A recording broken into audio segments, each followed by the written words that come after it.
Good morning, evening, or night, wherever you are. Welcome to WHAM today. Take a deep breath, clear your mind, and let's drift through the whispers of today's world, one quiet thought at a time. As we wrap up Tuesday, 8th April 2025, let's see what stories are unfolding around us. The United States under President Trump faced a maelstrom of controversy, particularly regarding trade policies which sparked global market volatility. Trump threatened additional tariffs on China and refused to relent despite global criticism. These tariffs led to uncertainty for us soybean farmers and tumbling crude oil prices. In response, China announced retaliatory measures, including a 34% tariff on all US imports. Goldman Sachs raised the odds of a U.S. recession to 45% due to the Trump tariff effect. At least 7 top investment banks have increased their recession risk forecast. Senator Chuck Schumer stated that Trump's tariffs are teeing up a nationwide recession. The United States Supreme Court, in a 5-4 decision, allowed the Trump administration to continue using the Alien Enemies Act of 1798 to deport alleged gang members to Venezuela, but stipulated that challenges to the law must occur in Texas, where the migrants are held, and ensure detainees must be given due process. An NPR report questioned the extent of the Venezuelan gang. Tren de Aragua's presence in the U.S. budget carrier Avelo Airlines has signed an agreement to fly deportation flights for ICE from Arizona starting in May. Turning to foreign policy, the United States, under Trump, announced the intent to hold direct talks with Iran to prevent them from obtaining an atomic bomb, warning Tehran of great danger if the talks were unsuccessful. While Trump called the talks direct, Iranian Foreign Minister Abbas Araqi said they would be indirect and held in Oman on April 12. Trump met with Israeli Prime Minister Netanyahu and urged him to end the Gaza war. Trump also pitched his idea to redevelop the Gaza Strip into a freedom zone. Domestically, the United States Health Secretary Robert F. Kennedy Jr. plans to instruct the CDC to end fluoride recommendations for drinking water. The Army has re-enlisted more than 23 soldiers who were discharged for refusing the COVID-19 vaccine. President Trump extended by 75 days a deadline for ByteDance to sell us assets of TikTok to a non-Chinese buyer or face a ban. An appeals court cleared the way for billionaire Elon Musk's Department of Government Efficiency to once again access people's private data at 3 federal agencies. President Trump highlighted the achievements of several players, notably Japanese superstar Shohei Ohtani, while honoring the legendary Dodgers at White House reception. The Trump administration also faced criticism for gutting several federal agencies, firing tens of thousands of employees, and altering or deleting thousands of government web pages since taking office.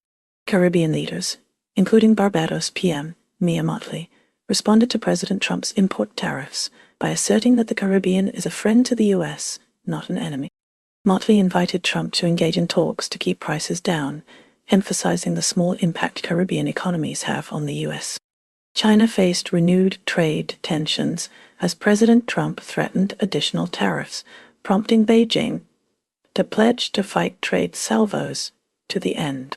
In response to Trump's trade policies, China announced retaliatory measures, including a 34% tariff on all U.S. imports. Across Europe, EU ministers met to discuss a response to the tariffs amid market turmoil and fears of a global economic recession. Trump criticized Europe for treating the U.S. very badly and not spending enough on NATO. German Finance Minister Jörg Kukis expects a substantial adverse impact from the new U.S. tariffs. Europe and the U.S. disagree about free speech, with Margrethe Vestager and Thierry Breton divided on when speech can be restricted. Under the Trump administration, the gap is widening. In India, the U.S. Supreme Court denied Tahawar Rana's application, seeking a stay on his extradition. Rana, a 64-year-old Canadian national of Pakistani origin, is currently lodged in the Metropolitan Detention Center in Los Angeles. An American YouTuber was arrested by Indian authorities after attempting to film an encounter with the isolated Sentinelese tribe and offering them Diet Coke. It is illegal to make contact with the tribe. Maya Jaishankar asked Secretary of State Rubio pitch for early conclusion of the bilateral trade agreement. Iran's nuclear program became a focal point as President Trump announced the intent to hold direct talks to prevent them from obtaining an atomic bomb, warning Tehran of great danger if the talks were unsuccessful.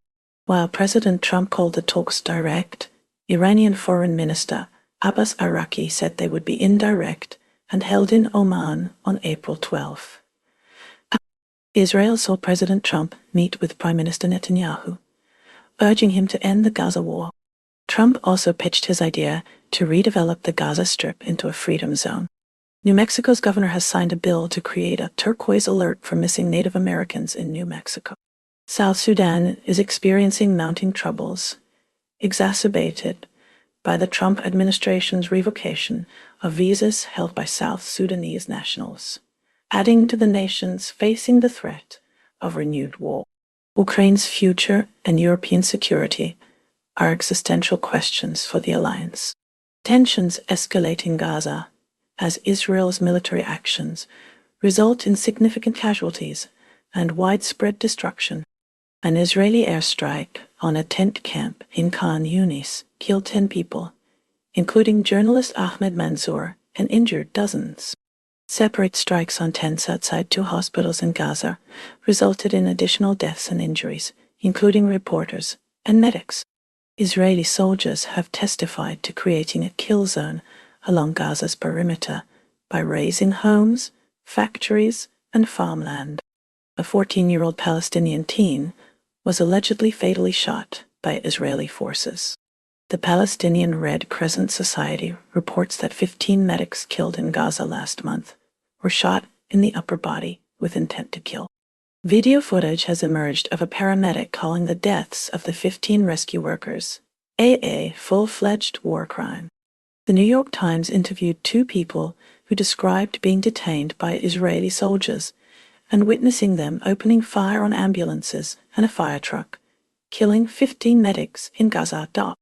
The Israeli military has acknowledged being mistaken in the case of Gaza aid workers killed by Israeli gunfire and is investigating incidents involving medics. The UN is appealing to world leaders to act decisively, following the displacement of nearly 400,000 people since the end of the Gaza ceasefire. Moving to the United States, President Trump is urging Prime Minister Netanyahu to end the Gaza war. During a White House meeting, Netanyahu stated Israel would eliminate the trade deficit with the U.S. A planned press conference between the 2 leaders was canceled without explanation. President Trump and Prime Minister Benjamin Netanyahu are reportedly using similar playbooks as they face turmoil. Maya Jaishankar, U.S. Secretary of State Rubio pitch for early conclusion of the bilateral trade agreement. Meanwhile, in France, President Macron opposes the displacement of Palestinians from Gaza and any annexation of Gaza and the West Bank. Macron also stated that Hamas should have no part in governing Gaza. Elsewhere, Russia, China, and Iran will hold consultations on the Iranian nuclear program.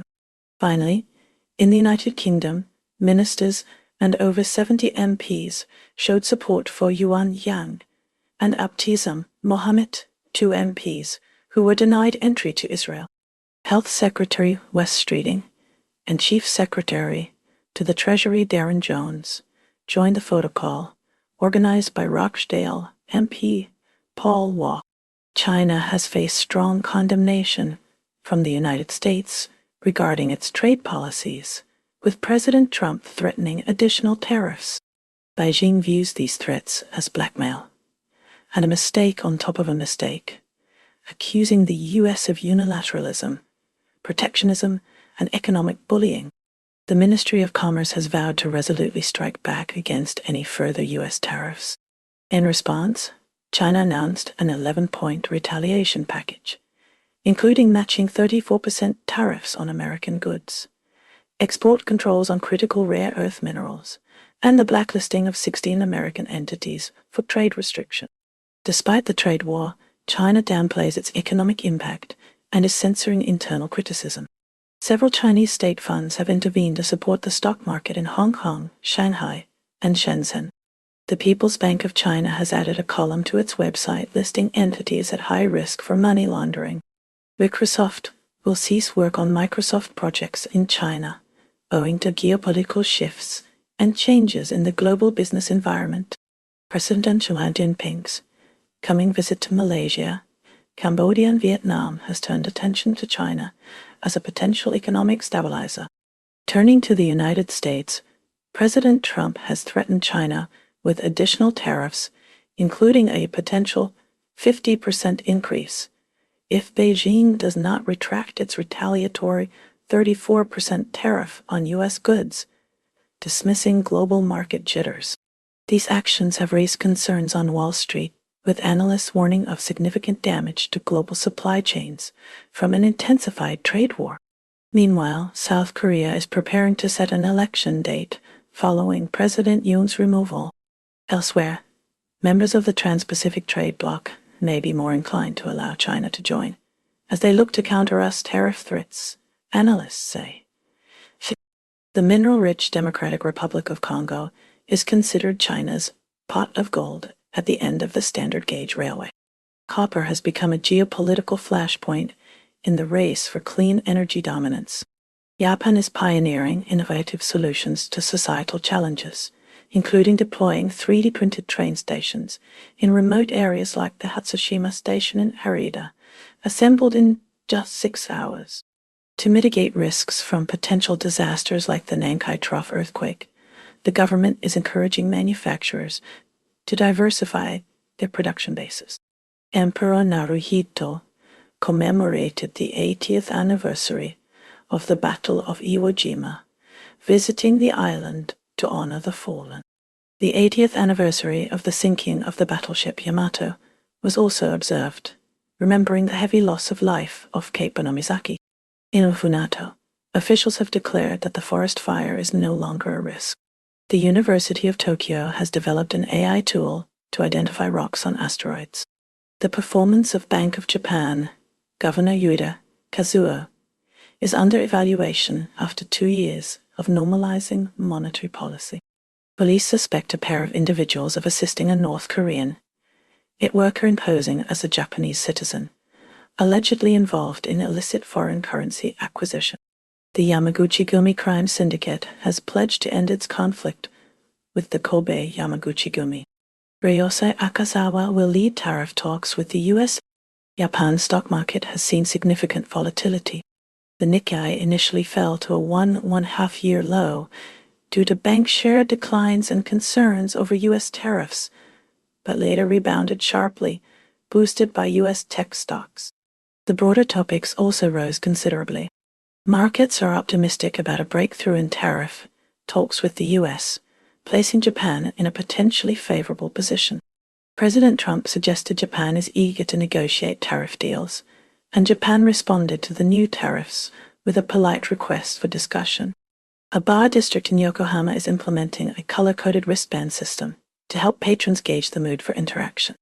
Turning to Myanmar, relief efforts are being hindered by rain and ongoing fighting in areas affected by the recent earthquake.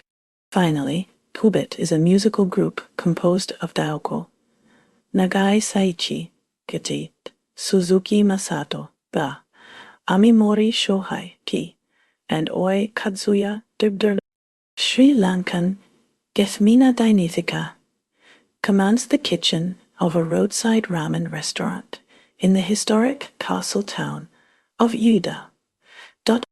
In the UK, Prince Harry is in the Court of Appeal challenging the government over his security protection while in Britain. The 2-day hearing includes private sessions due to sensitive security evidence.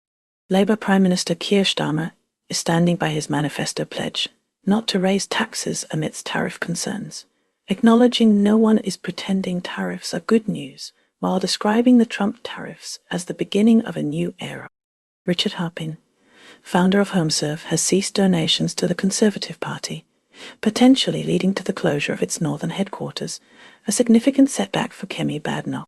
Scott Chilton, Chief Constable of Hampshire and Isle of Wight Constabulary, retired immediately upon being notified of an investigation by the IOPC regarding 2 alleged workplace relationships, one before and one after his appointment, with potential gross misconduct finding. Ashley Daniels, a senior manager at Hinkley Point C nuclear power plant, faces accusations of accepting bribes, including an £11,000 quad bike to direct extra work to a British engineering firm. EDF, the plant's owner, investigated after discovering gifts such as boxing tickets and a Mont Blanc pen refill. Garbage is accumulating on the streets of Birmingham due to an ongoing month-long sanitation worker strike. The UK AIDS Memorial Quilt, created in the 1980s, will be displayed at Tate Modern's Turbine Hall in London to raise awareness of the disease and commemorate the 20,335 people who died of HIV in the UK by the end of 2011. Grace Davidson, 36, became the first woman in the UK to give birth after receiving a womb transplant from her sister in 2023, overcoming a rare condition that prevented her from having a uterus. She and her husband, Angus, 37, named their baby Amy Isabel.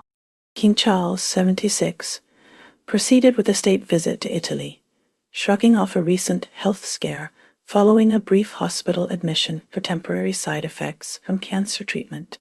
Additionally, UK and international lawyers have filed a war crimes complaint against 10 Britons who fought with Israel's army in Gaza. Turning to Ireland, campaigners are challenging a £300 million plan to connect electricity grids across the island of Ireland in the High Court, claiming Northern Ireland is being used as a whipping boy to supply the Republic of Ireland's energy-intensive data centres. Over 150 landowners and 6,500 residents are seeking a suspension of the construction.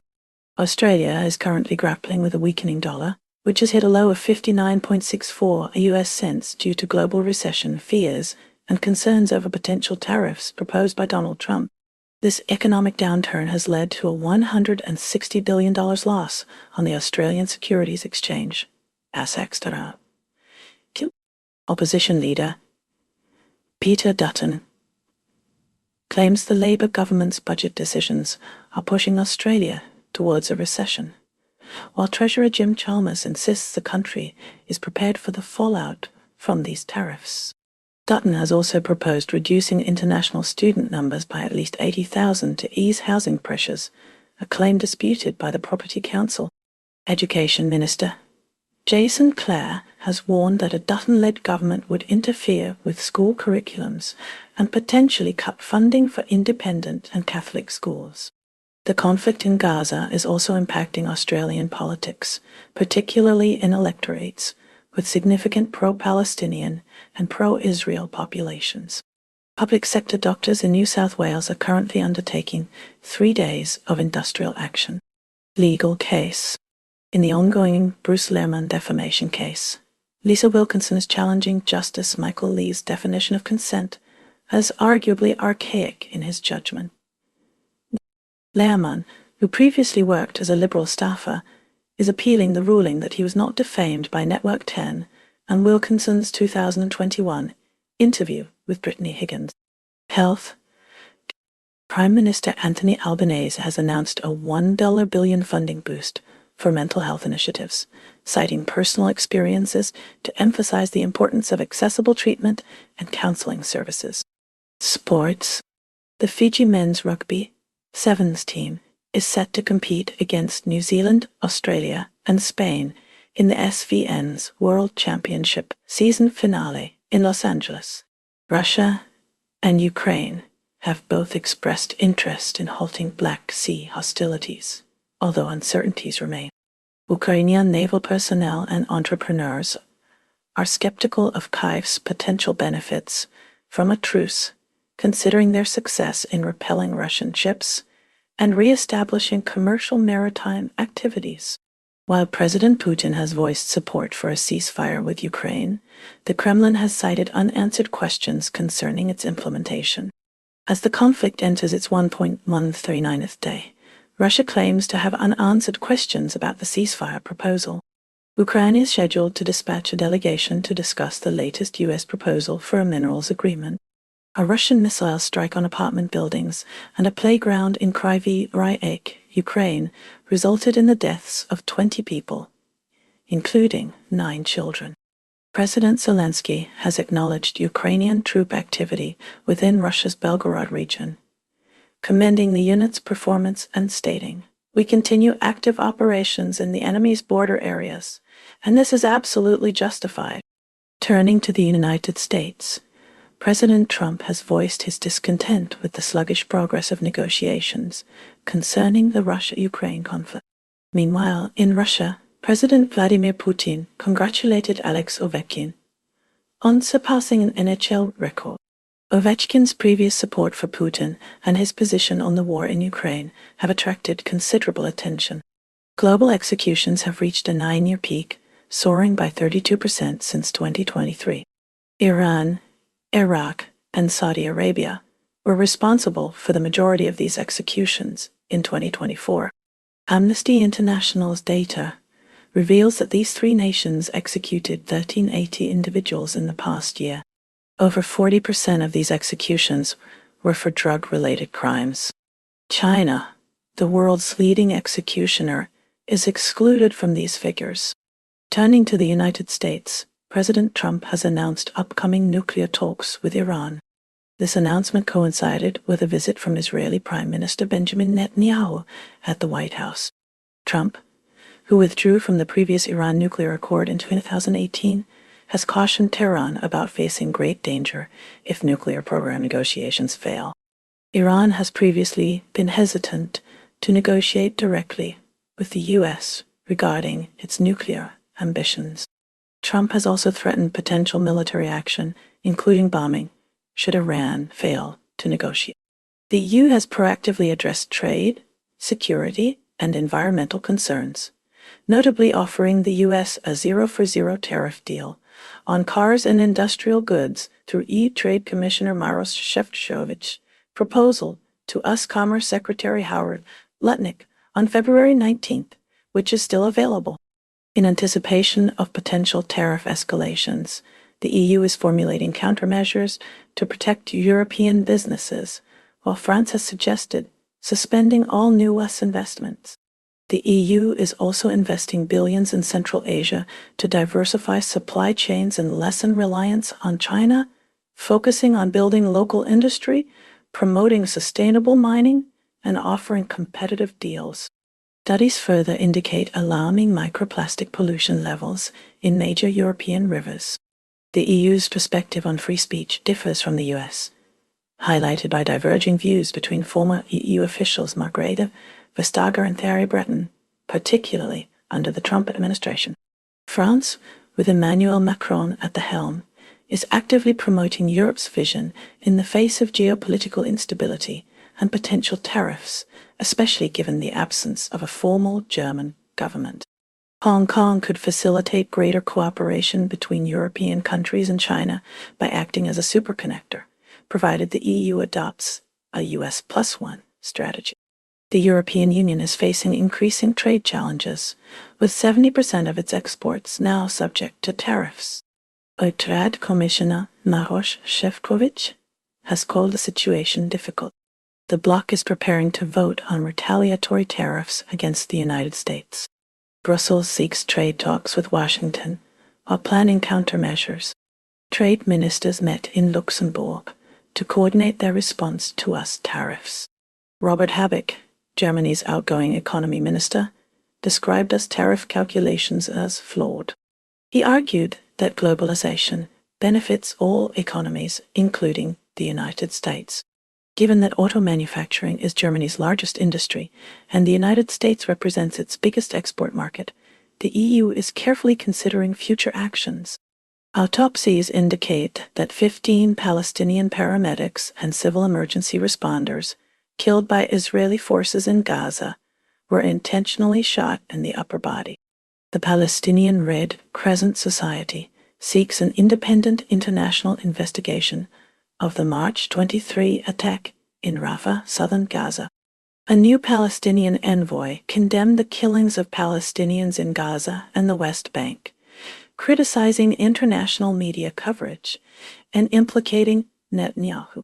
The envoy further highlighted Mahatma Gandhi's recognition of Palestinian rights to their land. Turning to Africa, the continent's leaders are urged to resist pro-coal lobbying from the United States, as clean energy offers a significant economic opportunity. In Japan, the government and ruling parties are contemplating a supplementary budget for the current fiscal year, which began in April. This budget aims to mitigate economic fallout resulting from United States presidential policies. South Korea is gearing up for a presidential election on June 3rd, a date declared a public holiday by Prime Minister Han Duck-soo. This election follows the impeachment and subsequent removal of President Yoon Suk-yeol, stemming from his declaration of martial law. Lee Jae-myung, the main opposition leader, is currently seen as the front-runner to succeed the ousted president. While removed from office, Yoon Suk-yeol remains active in politics and continues to reside in his official residence. Separately, the South Korean television program Under 15 has come under fire for encouraging young K-pop aspirants to mirror the suggestive performances of established stars. The global impact of K-pop is substantial, with almost 20% of its global fans associating the genre with South Korea over other cultural exports like food, TV dramas, and beauty products. Adding to the cultural landscape, an increasing number of South Korean celebrities are openly discussing their divorces years after the fact, reflecting a shifting dynamic between personal privacy, public perception, and changing societal values. New Zealand faces environmental challenges, according to the Our Environment 2025 report, which highlights threats to native species and a decline in water health despite improvements in air quality. In an effort to improve accessibility, Westpac has added Hindi, Samoan, and Tongan language options to all ATMs across the country. The Wellington District Court experienced a disruption due to bomb threats, now under police investigation. In housing news, Ivan Tamomo, a partially blind man from Gisborne, has secured a Kangaora home after residing in emergency housing for 2 years. In Northland, Dargaville and Bailey's Beach have seen the end of stringent water restrictions, with the Kaipara District Council removing all related measures. Concept designs for the $20 million Ahuriri Regional Park Master Plan on Lagoon Farm have been recommended for public consultation, paving the way for potential future development. Turning to the Cook Islands, residents are celebrating a milestone related to their New Zealand citizenship. While the specific details of this milestone were not provided, it likely involves a significant legal or social development affecting their rights or status as dual citizens. Myanmar is grappling with the aftermath of a devastating earthquake on March 28, where rescue operations face challenges due to heavy rain. The death toll has tragically climbed to 3,600. Allegations have surfaced accusing the military government of obstructing aid distribution in Naypyidaw. Ontalida Min Aung Hlang's visit to the epicenter occurred 10 days post-quake, with reports indicating a focus on religious institutions in Sagaing, while aid workers claim supply blockages. Misinformation spread through AI-generated content has further complicated the situation. Turning to Japan, Defense Minister Jin Nakatani has announced the dispatch of a self-defense forces airplane to Myanmar, carrying essential medicines and medical equipment for earthquake relief. The earthquake's tremors have resonated beyond Myanmar, notably in Bangkok, where residents are now re-evaluating high-rise living driven by heightened fears and anxieties following the disaster. Bangladesh is appealing to the United States for a 3-month reprieve from tariffs, currently at 37%, pointing to increased imports from the U.S. and disruptions caused by American buyers halting garment orders from Bangladesh. Following a recent meeting between Prime Minister Modi and Mohammad Yunus in Bangkok, Bangladesh has also appointed a new High Commissioner to its mission in New Delhi. The appointee previously served as Ambassador of Bangladesh to Sri Lanka and the Netherlands. Brazil is reinstating visa requirements for citizens of the United States, Canada, and Australia, bringing an end to the 6-year visa-free travel period that these nationalities enjoyed, effective this Thursday. Adding to the economic landscape, Sumitomo Mitsui Banking Corporation, SMBC, of Japan, is set to expand its footprint in Brazil's local bond capital markets. SMBC aims to structure asset-backed securities and similar products, seeking to leverage the growing need for infrastructure investments within the nation. In an unusual case of identity fraud, José Eduardo Franco dos Reis, a Brazilian man, was found to have served as a judge for 23 years. While using a false British identity, Edward Albert Lancelot Dodd Canterbury, Caterham, Wickfield. His long-running deception was revealed during an attempt to renew his identification card. Greece recently saw its culture ministry deny director Yorgos Lanthimos access to the Acropolis for filming, citing incompatibility between his sci-fi comedy and the site's symbolism. In other news from Greece, Doctors Without Borders has voiced alarm regarding child malnutrition in migrant facilities, demanding immediate intervention. Adding to these developments, Greece is embarking on a major defense modernization plan, pledging an extra €25 billion, supplementing the existing 3% of GDP allocated to defense spending. Sri Lanka's latest census reveals a population exceeding 2 crore, a notable increase from the 2,400,380 recorded in the nation's first census of 1871. Operations have now begun at the Adani-backed port terminal in Colombo, a project the Sri Lankan ports minister described as a legacy inherited from prior administration. Simultaneously, India is actively pursuing stronger diplomatic and economic ties with Sri Lanka, especially amidst increasing Chinese influence in the region. Singapore's leadership, including Prime Minister Lawrence Wong and former Prime Minister Lee Hsien Loong, are voicing concerns about a potential global trade war fueled by reciprocal tariffs imposed by U.S. President Donald Trump, warning of lasting consequences.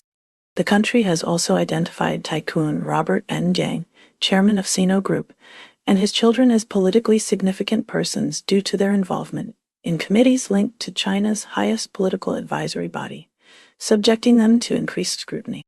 In legal news, 2 men in Singapore received jail sentences and caning for the rape of an intoxicated 16-year-old girl in a public restroom, while a third individual faces trial for the same crime. China is experiencing economic shifts, including a stock market surge, after Beijing announced support measures. These measures address a downturn that was triggered by tariffs imposed during President Trump's administration. China is also expanding renewable energy partnerships with the Gulf and Southeast Asia. This expansion is predicted to reshape global power dynamics and extend to other regions, especially given the ongoing tariff disputes that began under President Trump. Ukraine's forces, particularly the 225th Assault Regiment, are operating in Russia's Belgorod region to safeguard Ukrainian settlements, according to President Volodymyr Zelensky. Despite US-led ceasefire talks, Ukrainian soldiers and civilians remain skeptical about achieving peace, given persistent Russian offensives. Shifting focus, Ukraine is sending a delegation to Washington to rejuvenate a mineral agreement with the United States. The Philippines has commenced joint military exercises with the United States, emphasizing deterrence in a move that underscores closer military ties since President Ferdinand Marcos Jr. took office in 2022. Meanwhile, the Canlon volcano on Negros Island erupted, spewing ash 4 kilometers into the air. In other news, Philippine politician Christian Saer is under scrutiny for a sexist remark involving a joke about sleeping with lonely women, an incident being closely watched as a barometer for how such comments will be treated in political discourse. Italy welcomed King Charles III for a state visit, his first international trip since his recent health challenges. Preparations are actively progressing for the Milano Cortina Winter Games. Tickets are expected to be highly coveted, especially for the closing ceremony, despite the high prices. Within Italy's avalanche-prone Dolomites, a border collie named Zen is training other dogs in rescue techniques, addressing the rising number of avalanche incidents in the region. Canadian Prime Minister Justin Trudeau's Liberal Party is experiencing a surge in popularity, according to recent polls, potentially averting a previously anticipated electoral defeat. Simultaneously, Canadian officials are investigating a WeChat-based news outlet for purportedly spreading disinformation concerning Mark Carney, with the alleged intent of swaying Chinese-Canadian voters. Turkey witnessed the re-election of Özgür Özel as the leader of the opposition CHP, setting the stage for increased pressure on Ankara concerning the arrest of Ekrem İmamoğlu. Özel has committed to organizing rallies, protesting the imprisonment of the Istanbul mayor. The controversial Silivri prison, the country's largest high-security facility, has become a focal point, housing a diverse population that includes politicians, activists, journalists, artists, and individuals convicted of crimes. Human rights organizations have strongly criticized Silivri prison, labeling it an internment camp and citing inhumane conditions within its walls. Malaysia is grappling with wildlife concerns as a lorry driver recovers from a panther attack. Adding to these concerns, the discovery of a second headless pygmy elephant has raised alarms about poaching, with authorities investigating links to the illegal ivory trade, potentially driven by the demand for tusks as dowry gifts in Indonesia. In a more unusual event, a crane climber in Malaysia, claiming auditory guidance, ascended a crane, creating a spectacle before being safely brought down. Kenya's pursuit of justice for Agnes Wanjiru, allegedly killed by British soldiers in Nanyuki in 2012, saw her family meet with UK Defence Secretary John Haley after 13 years. The family, deeply affected by the tragedy, expressed feeling let down by unfulfilled commitments. Wanjiru was last seen with British soldiers in Nanyuki, where a British Army military base is located, highlighting the ongoing tensions surrounding the case. Pakistan has mandated the departure of roughly 800,000 Afghan citizen card holders by early April. Adding to regional tensions, a security operation in Pakistan's northwest, close to the Afghan border, eliminated 9 militants from a hideout. Belgium witnessed Prince Laurent lose a legal bid for social security benefits, on top of his royal allowance. The Brussels court deemed his claim without merit. The prince had argued his activities warranted the same benefits as independent business owners, asserting his motivation was principle, not monetary need. Portugal honored President Drupadi Murmu with the City Key of Honor in Lisbon. This award recognized the Indian diaspora's valuable contributions to Portugal. Their impact spans across society and the economy. Shifting focus to Canada, the nation is grappling with ongoing wildfires. These fires have triggered hazardous air quality alerts across North America. The authorities are urging vulnerable populations to take precautions. Evacuations are in effect for several communities. The government is allocating resources to combat the blazes. In France, protests continue over pension reforms. Demonstrators are demanding the reversal of the changes. The reforms raise the retirement age. Police have clashed with protesters in several cities. The government is facing mounting pressure to address public concerns. Negotiations are ongoing, but face significant hurdles. Transitioning to India, the nation is experiencing a heat wave. High temperatures are impacting several states. Authorities have issued health advisories. People are advised to stay indoors during peak hours. The government is working to ensure access to water and electricity. The meteorological department is monitoring the situation closely. Denmark witnessed a peculiar case of tax evasion as chef couple Flemming Hansen and Mette Hellbeck abandoned their Swedish eco-retreat, Stedsons, due to mounting tax debts. Their abrupt departure left behind an environmental concern: 158 barrels of human waste. Fleeing Sweden to avoid tax authorities, the couple sought refuge in Guatemala. Guatemala became the unexpected destination for the Danish chef duo, Flemming Hansen and Mette Hellbeck, after their abandonment of Stedsons in Sweden. They are attempting to evade Swedish tax authorities. The couple's flight highlights the complexities of international tax law and environmental responsibility.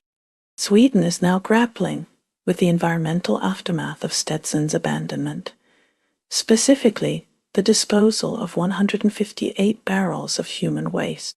This issue arose following the departure of the Danish chef couple, Flemming Hansen and Mette Hellbeck, who fled the country to avoid tax obligations. The incident has sparked debate about oversight and accountability in ecotourism ventures. The United States has revoked all visas for South Sudanese citizens. This action follows a dispute over the deportation of a person. South Sudanese officials claim the individual was wrongly identified. They believe this error led to the unfair blanket revocation of visas. In the United States, the Trump administration dismissed Navy Vice Admiral Shoshana Chatfield from her NATO position, allegedly influenced by her advocacy for diversity in the military. The administration also appealed to block the return of a man wrongly deported to El Salvador. President Trump is threatening China with increased tariffs of 50% if Beijing doesn't reduce its own levies. These tariffs are also causing hardship for Swiss chocolatiers due to higher cacao prices. US airstrikes in Yemen, specifically Sana'a and Sada, have reportedly increased casualty numbers, according to health authorities. Turning to China, Beijing is encouraging US firms to blame Washington for tariff tensions while promoting its own economic outlook. Mongolia has approved a new rail line, furthering China's rail ambitions in Central and Southeast Asia. In Hong Kong, Kirk Atchison faces a lawsuit in Panama for allegedly failing to uphold its Panama Canal ports contract, potentially jeopardizing its concession renewal. In France, a fire broke out in Paris near a new court complex designed by Renzo Piano. Separately, supporters of Marine Le Pen rallied in Paris, near Napoleon's tomb, in an event resembling a campaign rally. In Sudan, Khartoum is reeling from nearly 2 years of war between a paramilitary group and the Sudanese army, with government forces having recently retaken the city. Moving to Bosnia and Herzegovina, Bosnian Serbs have declared German Secretary of State for European Affairs Anna Lerman persona non grata in response to German sanctions against the Bosnian Serb leadership. In Thailand, the stock exchange has banned short selling in response to the fallout from Trump's tariffs, including a 36% tariff and a $45 billion trade surplus with the U.S. In Fiji, the health ministry is urging the public to eliminate mosquito breeding sites after a surge in dengue fever cases, including the death of a student. Rwandan President Paul Kagame has responded to countries imposing sanctions on Rwanda due to its involvement in the Eastern Democratic Republic of Congo, declaring that they can go to hell. Meanwhile, in Spain, tens of thousands have participated in nationwide protests over the housing crisis, with renters struggling due to real estate speculation. Regarding Yemen, US airstrikes, specifically in Sana'a and Sada, have reportedly increased casualty numbers, according to Houthi authorities. And that's a wrap for today's news, because even headlines need a nap. Stay curious, stay kind, and let the noise fade as you find your quiet. Take care, stay awesome, and I'll see you next time on WHAM Today.